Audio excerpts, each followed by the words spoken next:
Lingatsho elokwijo ithi londo thina bongqondo boqala zive singena sesigadlalela siza ke novimba ophuphumayo ngalenje iqukuqa kini wenze kakuhle oba zindlebe xa sizokudlalela kwezitshisa ibunzi neziphala phambili kweli nakumazwe ngamazwe ngalawo ke sithi chochubeko yaye khabezongubo ngoba kaloku ayikho inkomo yobuthongo uboma bulindi wena nqwano loliwe dimlo ke ukhalosa kalubisi unonkanyezi uthi madlo ngothi xa undibiza andiyami ndedwa ke ndinayo uNadia kunjani ntombi Siyaphila Nkosi njani Ndivukile ntombi ndifresh ndilapha namhlanje Ndiyakubona Linene elo makholi mna ke njengoba setshilo ndinguNadia Kadambuza bukela izithi ncutshe zakwaXhosa imbila yaswela umsila ngokuyalezela nto leyo ethi wena ongekhoyo uyakubuya nembambande esikhova kube nkunge emehlweni ngezitshotshe entla ezindabeni wakuba sisikhwenene ke sembila ngalentseni ke zisina zidedelana mawethu yaye siza kuzifaka zophele inzipho xa sicangcatha phansi kwalamanqaku inkundla ephakamileyo ePitoli sasigcinile isigqibo sayo malunga nengxabano yesihlalo sobukhosi bukaZulu ngelixa ngaphesheya iSirayeli yotshele kokulokububa msulwa kuqhushumbo lwaseGaza ukanti kwezemidlalo ulindwe ngamehlo abomvu umdlalo wamabhokobhoko nengilane kulomgqibelo siya kuwo ikhona ke nemozulu yanamhlanje kodwa ngoku masike sigqawule siwarhuqa sijonge zihamba phambili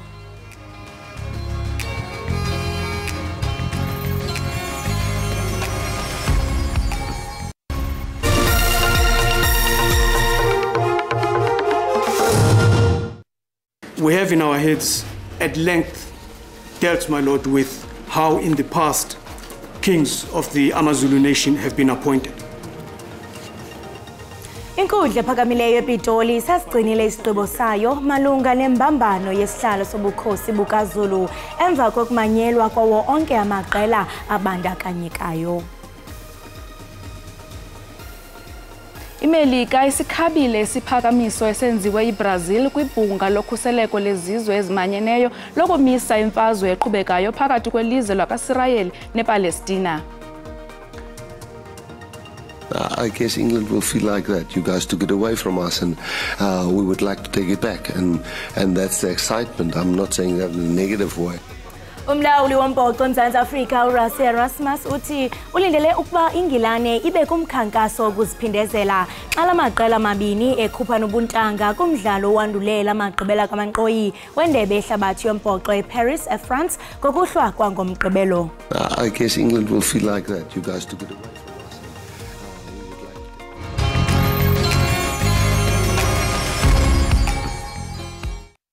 Set your mind free, set yourself and fly away. Hi, igama lami uZipporah Msiza ubukele ekhaya jikelele sikuphethele ezemidlalo indaba nomculo omningi ungaphuthelwa.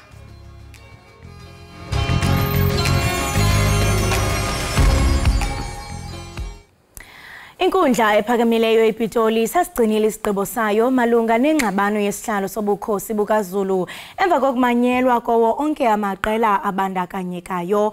Umntwana uSimakade kunye nomntwana uMbonisi bafuna inkundla ichaze ukuchongwa kukakumkani uMisuzulu Zwelithini njengekho mthethweni ukuze adilizwe esihlalweni.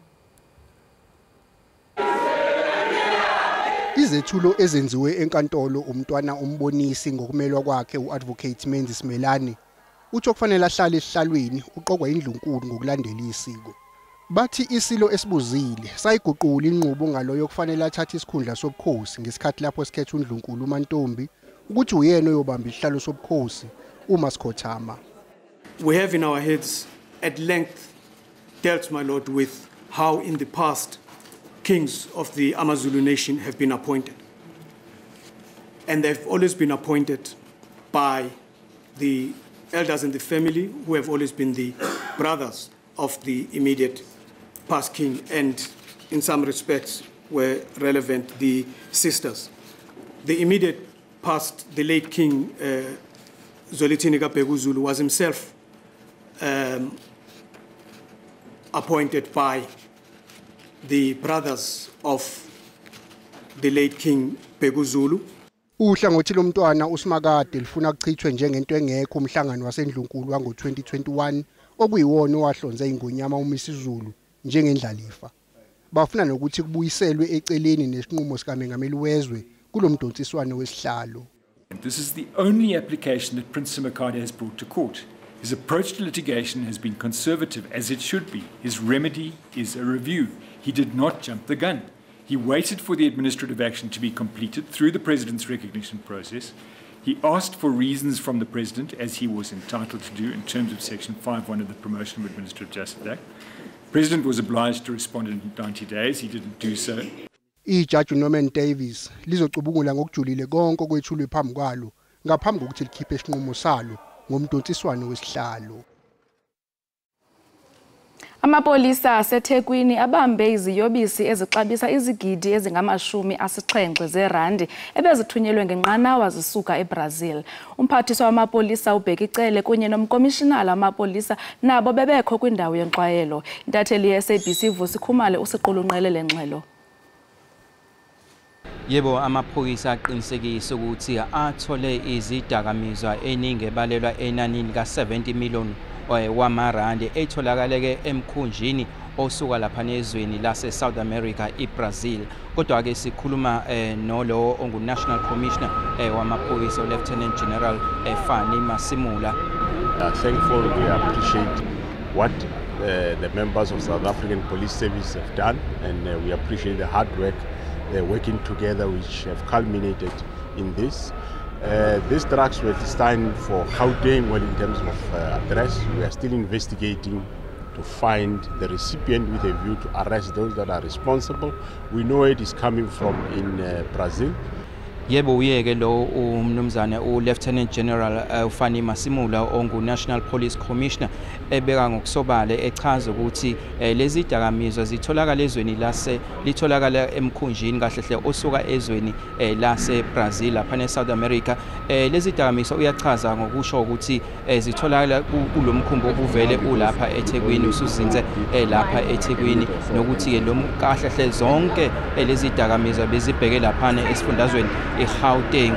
Uyachaza futhi ukuthi amaphoyisa akabophi umuntu, kodwa ke kuwumsebenzi wamaphoyisa kanjalo alapha eNingizimu Afrika kanjalo ngibambisana namaphoyisa asezweni laseBrazil okuwona qinisekisa ukuthi lezi dakamizwa zizothi fika nje lapha eNingizimu Afrika zibe sezibanjwa kumnumzana uBhekicele ubevele ekhona lapha ezohlola ezobona kabanzi lezi dakamizwa fihliwe emabhakedeni kaPende. Iningi lawo ke lizoba uphenyo olunzulu ozoqinisekisa ukuthi abasolwa ngalokhu bayaboshwa. Kade benza ke lolu daba mnumzana uThulani Ngcobo kanjalo noVusi Khumalo eThekwini.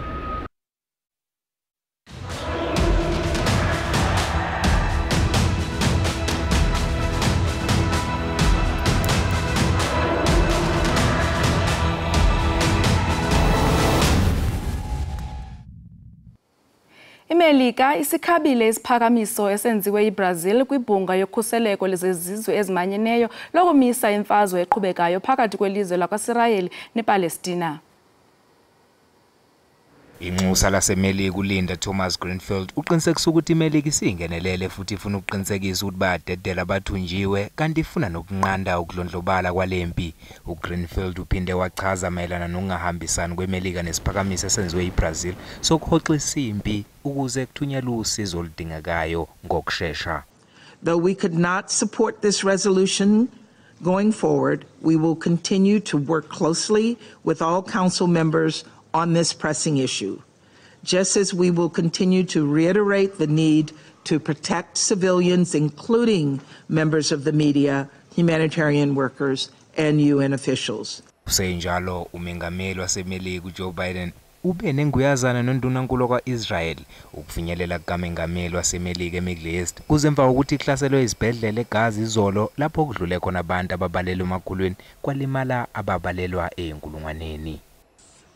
I've seen your support every day in the depth and breadth of cooperation that we have had since the beginning of this war, a level of cooperation that is truly unprecedented in the history of the great alliance between our two nations. They've taken scores of people hostage, including children. You said, imagine what those children hiding from Hamas were thinking. It's beyond my comprehension to be able to imagine what they're thinking. Imibutho yaseThekwini exhasa iPalestina ityhola iMelika ngokuphembelela ubundlobongela kumbindi impuma. Le mibutho ibibambe uqhankqalazo ngaphandle kweofisi zonozakuzaku baseMelika eThekwini. Sukela mhla ziyisikhombisa kuMfumfu bangaphezu kwe-1,300 abantu asebebulewe kwa-Israel ngemuva wokuthi amalungu eqembu eHamas eqale ukuhlasela. Ukuhlasela kuka-Israel eGaza sekudlule nemphefumulo engaphezu kwe-3,000. Amaqembu asePalestine anxusa ukuthi luphele lo dlame. Inhlangano iPeople Against Oppression ithi iMelika namanye amazwe asentshonalanga axhasa lempi ebulala abantu abangenacala. We have no confidence in America. We have no confidence in Britain and the Western world, not all of them. And all we are saying, the truth-loving people, the people of justice in this world, the people who value human rights in the world, the people of the BRIC countries, and the people of the South, we say we will never give up. Khona manjalo emhlanganweni obuseThekwini, inhlangano yamaJuda, iSouth African Jewish Board of Deputies KwaZulu-Natal, isola uhulumeni waseNingizimu Afrika ngokuchema namaPalestine. Our government wore black and waved Palestinian flags, the NEC of the ANC, on Saturday when we were sitting in shul praying for the hostages. And that's why we've said we demand that President Ramaphosa and the South African government call on their friends in Hamas to release the hostages. Khona manjalo inyunyana inehawu isinxusa zonke ezinye izinyunyana zabasebenzi ukuthi zeseke abantu basePalestine. NginguNhlakanipho Magwaza ezindabeni ze-SABC eThekwini.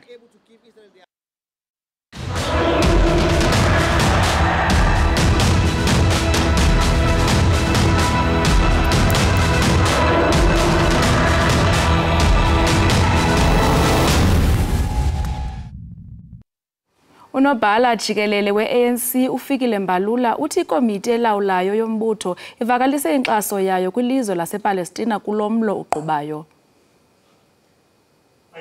I-ANC bibambe isithangamna bezindaba ukuyocacisa ngokuphuma emhlanganweni wezinsuku ezintathu kwesigungu esiphezulu seqembu obubanjwe ngempela sonto. Iqembu ke libusayo lizwakalise ukweseka iPalestine. We do have unconditional support for Palestine. And we've got reasons for that. And we don't apologize to anybody. Whether they can like us or not, but we will be on the side of justice. You can't oppress people and then think we'll be on your side. We too were oppressed here in this country. I-ANC ifuna nokuthi inhlangano yezizwe ithathe isinqumo esicacile ngodaba lwe-Israel nePalestine. We are calling for the investigation of these acts of terror by Israel. And at the same time, penalties must be imposed to anyone. There is a penalty imposed on the Russian president because of what is happening in Ukraine. We must stop this hypocrisy. Umbalula ke uzichithile izinsolo zoqhekeko ngesikhathi kubanje umhlangano. Uchaze izingxoxo njengebeziqinile kugxilwe kakhulu ekuthulweni ukuthi kubhekwana kanjani nenselelo yokuthunyelwa kwezidingo emphakathini. Kusenjalo, i-ANC memezela ukuthi izohlangana nemfela ndawonye imashele komkhulu lenxusa la kwa-Israel ePitoli ngoLwesihlanu. Akasekho emhlabeni owayesakuba lilungu leParlamente le-NFP uChristopher Sibisi. Kwingxelo ekhutshwe yi-NFP eliqela lithi uSibisi usweleke ngentsasa yaphezolo. Siliqembu le-National Freedom Party sishaqeke kakhulu uma sivuka ngezindaba zokuthi obeyilunga lethu eParliament likazwelonke umnumzana uChristopher Sibisi akasekho emhlabeni. Ukudlula kwakhe emhlabeni kufike ngesikhathi esibi eqenjini njengoba simatasatasa silungiselela ukhetho oluzoba eNingizimu Afrika unyaka ozayo. Ngakho njengeqembu silahlekelwe kakhulu ngoba besalindele ukukhulu kuyena futhi besibhekile ukuthi abe ingcenye emkhankaso yeqembu laso besihambela khona amakhona onke eNingizimu Afrika sigqugquzela sikhuthaza abantu ukuthi bajoine iqembu bavotele iqembu le-National Freedom Party. Siyafisa njengeqembu ukuthi sithi dudu emndenini wakhe umama wasekhaya nezingane ebese sithi kumalunga e-National Freedom Party awaqini ngalesikhathi ezinzima kangaka singathi uNkulunkulu ngaba nawo. Ukuthwaxwa ngemibuzo kwamanqeno ombuso kwityala lokubulawa uKasenzo Meyiwa kuye kwaphazamiseka njengoko bexoxwa ngomba wobungqina obubhaliweyo babarhanelwa ababini. Kuphinde kwabambezeleka ukuphekwa ngemibuzo kukafakazi wombuso Vivian Cronje njengoba ummeli womsolwa wesibili uAdvocate Thulani Mngomezulu ekhale ngokuthi akazange athole isikhathi sokulalela ubufakazi obuqoshiwe kwazise umbuso ngolwesibili uthe angeke busetshenziswe uma kuqolwa icala. The state yesterday indicated that it was not going to use the recording, so I had felt that it was not going to be necessary for me to go through the recording. U-Advocate Mngomezulu ke ubese phakamisa ukuthi inkantolo kufanele ithole ungoti ozohlonza ukuthi iphimbo lobufakazi obuqoshiwe liyefana yini nelabasolwa. This is a professional person. She's a magistrate. She deals with the law. She started being a prosecutor in 1990. 1996 she's appointed a magistrate. So she knows what we're talking about. Nakuba ke umbuso ubumanqika-nqika ngokulalelwa kobufakazi obuqoshiwe kepha ugcine uvumile.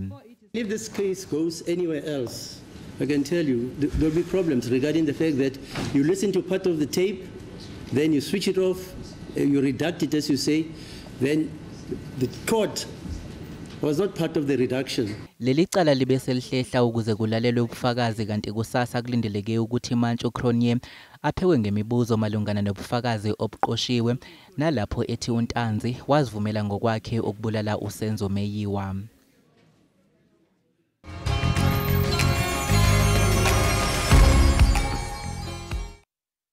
Sibambe ngazo zozibini kuwe mbukeli we-ekhaya jikelele ngokuhlala nathi kanti ngoku siyaqhubeka novimba wethu. Bukeli ke besike sawuchaza ngaphambili umba wokuba isigqibo senkundla sengxabano yobukhosi bukaZulu asikakhutshwa. Ijaji echophelele lo mba ke ithe ilinde ulwazi oluthile oluza kuphuma ke kumagqwetha abo bachaphazelekayo. Sithetha nje ke sizawunxibelelana nomhlalutyi wezopolitiko umnumzana uZakhele Ndlovu ngaye uZoom uza kusinabisela banzi ngokwenzekayo. Mnumzana uNdlovu masikubulise kwaye ke sikwamkele enkqubeni ekhaya jikelele. Ya ndiyabulisa nakuba bukeli bonke. Sibamba ngazibini. Mnumzana uNdlovu ndicela nje usinabisele, usicacisele, ucacisele nombukeli ekhaya ukuba kuthetha ukuthini ukuba isigqibo sisagciniwe. Well, isithetha ukuba lolu daba lolu esithetha ngalo lu delicate kakhulu. Inkantolo akulula ukuthi ikhuphe i-decision because the decision ezoyikhupha izoba ne-long term impact. So ngiyacinga ukuba they want to make sure ukuba xa sebekhiphile le decision into abazokwazi ukuyidefend ithi noma isiaphilwa because it's not just a normal case. History nje yobukhosi bakwaZulu into eyenzeka for the first time and it's unprecedented and inalento yokuthi ingadala ukuthi sibone ama-divisions as-serious enzeka kwi-Zulu nation.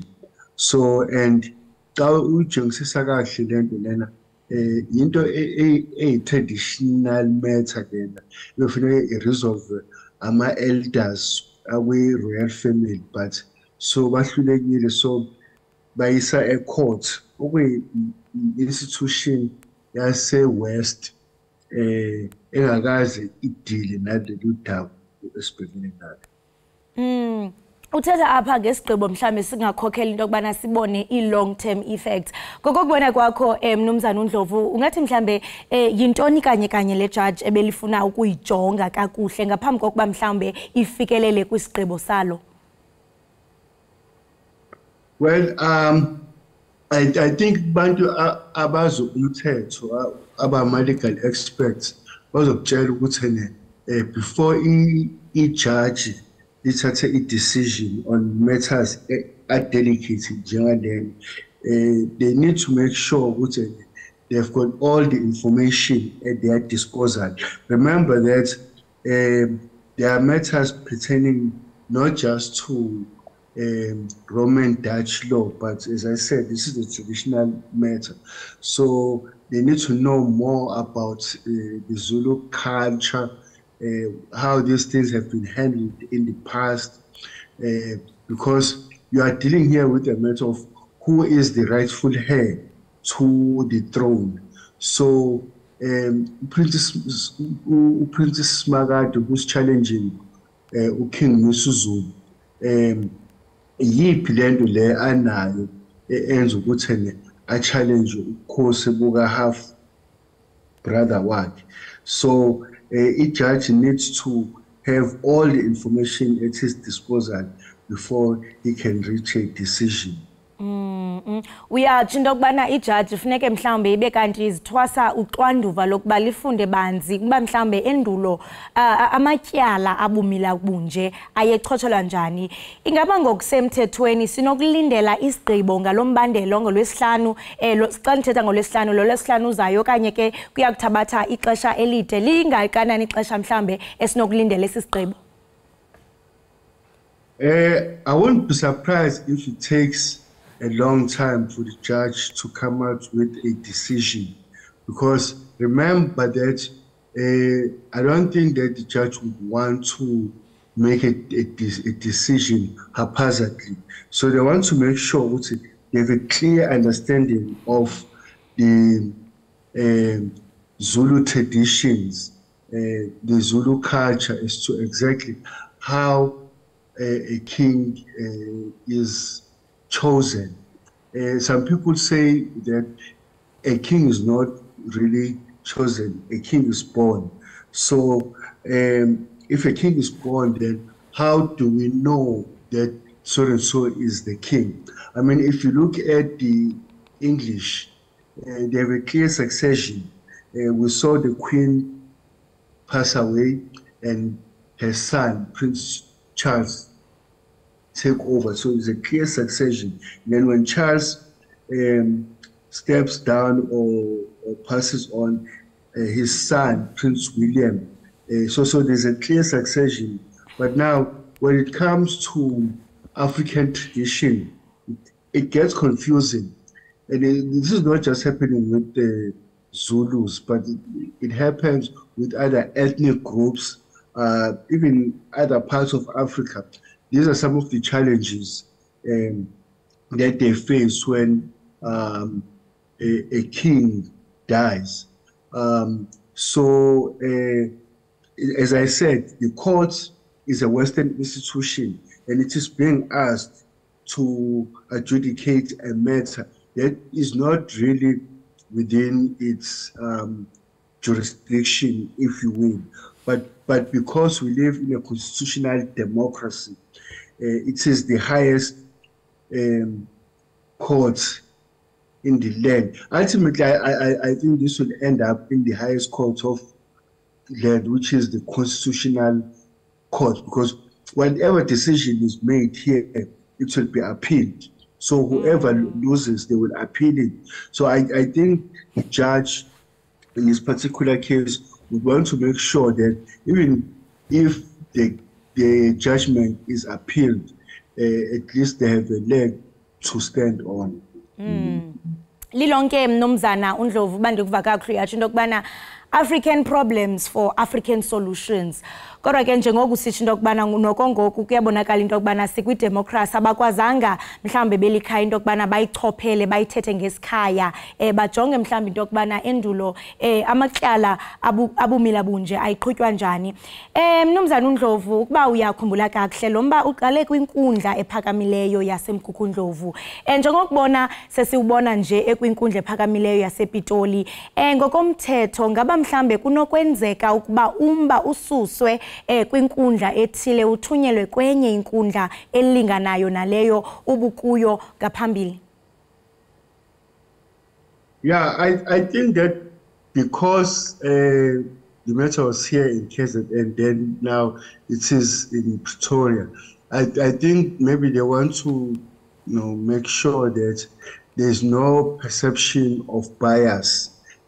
So if it's in Pretoria, then whoever presides over the matter is not someone who would be perceived as biased towards a particular faction, or so, either between King Misuzulu or Prince Makade, who is challenging King Misuzulu. So I think that That's why the matter was moved to the Pretoria High Court. Emva kokuba mnumzana uNdlovu ijaji ikhuphe isigqibo sayo yintoni mhlambe esingayilindela kulamaqela amabini ngaba singabona omnye wabo ebhenela kwenye inkundla?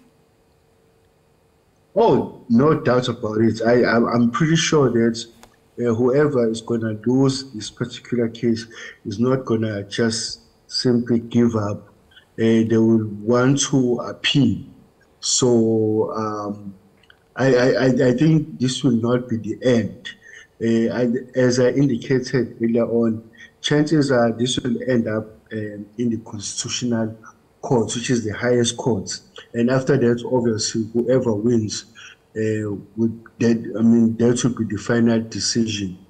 And I think what we need to keep in mind as African people is that this whole thing is making not just the Zulu people look bad, but I think all African people is something that should be embarrassing for all of us, that as a people we can't resolve our matters amicably. So you have elders in the royal family who are the ones who should have intervened much earlier and tried to resolve this matter amicably without it going to a Western institution, which is the courts. Siyaqonda ubana no Princess Makade ulwa ngawo mane ubetha ngawo phansi sisho into bana akahambisani nendlela ekwenziwa ngayo ukutyumba okanye ukuappointa uKing Misuzulu kwimeko ezinje ingaba ingakanani indima edlalwa ngumthetho wesintu njengobusitsho wena mnumzana uNdlovu into kubana singama Africa xa sibona lento fanele bamhlambe sisi embarrassed siyaqonda ubana uye wachaphazela ngaphambili into kubana bekumele kuye kwahlalwa phansi kwaye ke noxanduva lwejaji kukuba mhlambe ajonge into kubana endulo yayiqhutywa njani imiba ebufana nale ingaba ungakanani okanye ifuthe lomthetho wesintu lingaba ngakanani kuyo le case? Yeah, I think this is another reminder that we need as African people to sit down and figure out certain things. I mean, in Zulu culture, for example, people say that when you go to pay lobola, a family can decide how many cows they want to charge. There's no standard law that says that a person should pay a certain amount. So each family decides their own amount. And then so we see now how these things are failing us now at a level of choosing a king, that our culture, our traditions are not very clear. And so our elders and our scholars who have expertise in these things, they're going to have to sit down after this case and really try to figure out a way forward, going forward. How do we resolve such matters? So if, say, a king of Abaven that dies, there needs to be a clear succession plan in place as to how a king is chosen. Be it Amaswati, Basotho, all these different ethnic groups. We need to have a clear succession plan in place so that we avoid this embarrassing thing of having to go to a Western institution to educate and litigate such important traditional matters. And I mean that brings us to umbuzo wokuba mhlambe why will we have okanye why do we have mhlambe a Roman Dutch law that is Western kwingxaki zalapha eAfrica? Kodwa ke ngumbuzo lowo wangenye imini sibambe ngazibini mnumzana uzakhele ngexesha lakho. Ndiyabulela kakhulu. Enkosi kakhulu. Lo ke mbukeli besithetha naye nguye umhlalutyi wezopolitiko umnumzana uZakhele Ndlovu. Esiqhubela ke kwisikhwebu ngomba ophathele nombango obukhosi bukaZulu. Nanjengoko ke ijaji phezolo igqibe kwelokuba isirhoxise isigqibo sayo ngalomcimbi de kube ngolwesihlanu uzayo. Ingaba luthini wena mbukeli uluvo lwakho ngalomba? Qiniseka into yokubana uyaqhagamshelana nathi. Kodwa ngoku ke masithi qhwi pha evenkileni sibhatala amatyala ungaqushuqushalaze ubukele ekhaya jikelele.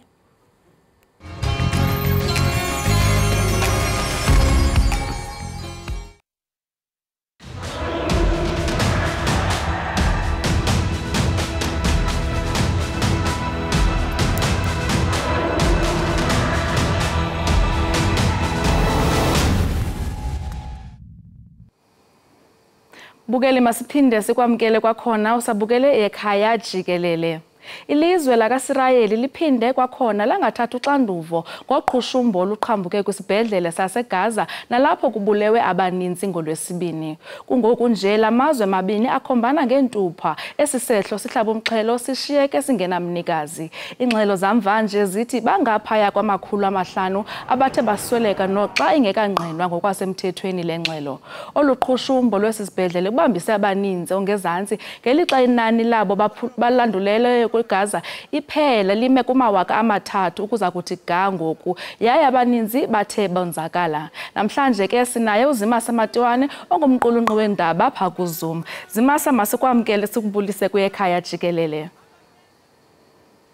Good morning Nkosi Msasazi. Enkosi kakhulu. Zimasa ungathi njengoko olungquluzulwano lusanda phakathi kweIsrael nePalestina uma imbandela yawo iqale phi lemfazwe? You know, there's two answers to that. Someone will say it started on a Saturday when Hamas, which controls the Palestinian side of the Gaza Strip, attacked a concert that was held in Israel. However, someone would say it started in 1948 when Israelis, before the state of Israel was established, people of Jewish descent from Europe came to Palestine and committed similar acts of violence against the indigenous population, expelled them, and that's when the fight started. So there are two answers basically to that question. Bakhona nabathetha ngereligious ukuba kakade kwakutshiwe kwathiwa izawuba khona lemfazwe kuyathethwa ngayo zininzi izinto ezithethwa ngalemfazwe kodwa masixa sesijonga isisombululo engaba sithini isisombululo esingaphelisa lemfazwe kube kutheni kungenziwa okwaneleyo ukuthi lemfazwe ipheliswe? It's been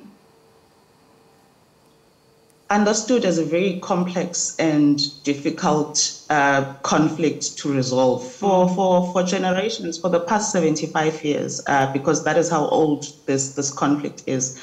However, from looking from outside, especially from a country like South Africa, whereby we've had something of similar origins, we were able to sort it out by getting people who were seen as enemies, people who understood themselves as enemies, to sit down and to say, we no longer want to fight, we no longer want people to die. We want to create a united South Africa whereby black and white, I mean, our issue was race, black and white can exist in a country on equal on equal rights, on democracy, one man, one vote. So it, from a perspective of a South African, you'd say you need a secular state that is not governed by religion, that is governed by a constitution, that is fair on either you are a Jew or you are a Palestinian. You need a right of return, because a lot of Palestinians are still outside the borders of the country and they were expelled when the state of Israel was created. So you have people who've been stuck, generations of people who've been stuck in refugee camps in Lebanon, in Jordan. So it's perhaps if they would sit down without the interference of world powers who have not helped, however, who have been divisive for their own benefit, for the interests of their own countries in the Middle East. So uthi inkokheli zamazwe zona azenze okwaneleyo ukuzisa uxolo kulamazwe abambene ngobhongwana? No, it's obvious that I don't believe a conflict would last for 75 years with the involvement of the most powerful nations in the world. That is the United States, and that is the entire, most of the European Union. So those are the kinds of leaders that go to a Security Council meeting and are able to veto decisions, as we've seen yesterday. That the proposal was that Israel stops firing on Gaza. We're open for humanitarian aid, and that resolution was basically vetoed by America, and therefore it can't go ahead. So those are the countries that have been for the longest time playing to us, playing a mediator role. However, it's become obvious over maybe the past 2 decades that no, these are not mediators. These people are on the side of Israel, and they've been quite clear on it that they've picked sides, and this is who they support, and this is who they are going to give money and arms, mostly against unarmed people, because at the end of the day, there is no army in Palestine, in any of the occupied territories. So the Israel army is probably as close to powerful as the American one. And they are fighting toddlers, they are fighting grandmothers, they are fighting, yeah. Okay, Zimasa, xa sithetha speaking on taking sides, uthi they're taking sides. Xa sithetha ke ngoku ngamaziko endaba ashicilela le mfazwe. Do you think nabo bathatha i-sides okanye ba-reporta ngokufanele? It's different on different platforms. However, I'm going to focus again on Europe and the United States, because those are usually the stations that broadcast internationally, that have resources to tell us the news that happen in every corner of the world. So what we've seen since the attack on Israel on Saturday has been the kind of reporting that we saw with post 9/11 against Iraq. That kind of reporting is to prepare the world to say, these people are savages. These people are beheading babies, something that didn't happen. These people are raping women in Israel, something that has not even been reported or let alone verified. These people are terrorists. These people need to be wiped out of the face of the earth.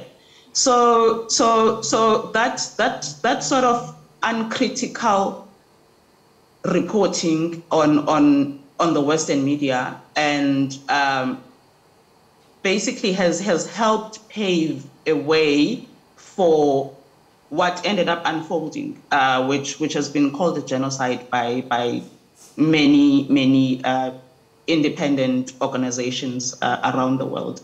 So when that happens, when we watch the news and we see that, well, the Palestinians are savages, they're terrorists, they are killers, they don't deserve to live, and it's being reported on such a big platform, and basically it's not being questioned, and you know, the talking points of the Israel Defense Force and the Israel government have formed the narrative that is coming out of the media, again without being critical of the information. Then it means whatever happens to Palestinians, they deserve it. That is what we have been prepared for by the news over the past week. Zimasa, xa sijonge le mfazwe iqhubekayo ingade iphele, ungathi mhlambi isichaphazela njani thina singabantu abemi boMzantsi Afrika nabanye abantu base-Afrika?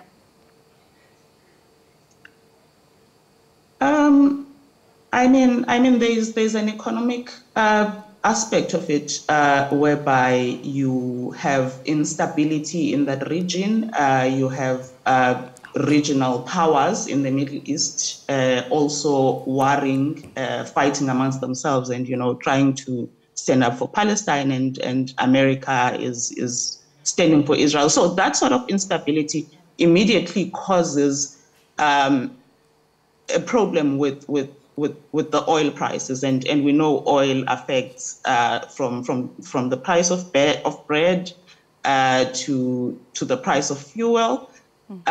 So there is that element. However, I think looking at how the African Union has not responded, but looking at how South Africa responded, it sort of makes you worry and makes you nervous that if we are saying that we support the Palestinians, which we've said over the past 20 years, and we have a minister that has had a conversation with Hamas, and we are now being in the spotlight, and we are now getting threats that, by the way, South Africa is speaking to terrorists, without the context of understanding that, no, what South Africa is saying is open a humanitarian corridor. Let us bring aid, let us organize medicine, let's organize food, let's organize water, because those people don't even have water. So that worries you a bit, that we still want to maintain, although we've taken a principled position on the conflict, which is to support Palestine, we still want to maintain an open window of negotiations and being part of negotiations if it comes to that in terms of resolution. So we don't want to be locked out. I believe we have a big role to play. We have experience with apartheid, which is happening there. We have experience with a bloodless transition from apartheid to democracy, which is what those people need, both the Israelis and the Palestinians. Ayilini lithi sihlele eqhaleni kodwa ke noko siyathemba akuzuba nje kude kube kudala. Inkosi kakhulu ke ngokuba nathi wena Zimasa yaye ube nosuku oluhle. Enkosi kakhulu. Enkosi. Lowa ke mbukeli ibinguzimasa Matuwane ongintatheli yezopolitiko apha esichazela kabanzi ngemfazwe equbayo phakathi kweIsrael nePalestina kunye nengxelo yendaba kule mfazwe.